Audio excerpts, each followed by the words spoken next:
রুই মাছের মাথা দিয়ে পুঁই শাক বানাবো। মাছের মাথা ভাজা হয়ে গেছে।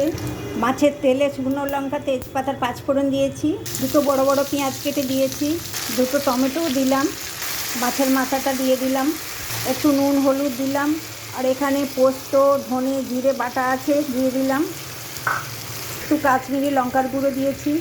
মাছটাকে একটু ম্যাশ করে দিলাম, মাথা তো গোটা থাকবে, ম্যাশ করে দিলাম।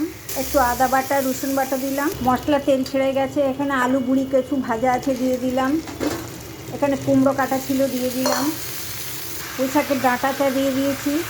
নুন মিষ্টি আপনি স্বাদ মতো দিতে পারেন। সবজি কষা হয়ে গেছে, একটু কাঁঠাল বীজ দিয়ে দিলাম হাফ সিদ্ধ করে, আর এই যে পুঁই শাকের পাতাটা দিলাম। দেখুন বন্ধুরা, মাছের মাথা দিয়ে পুঁই শাকের তরকারি কেমন হয়েছে। একটু ধনে পাতা দিয়েছি, ধনে পাতা না দিলেও হবে, আমি একটু ভালোবাসি তাই দিয়েছি।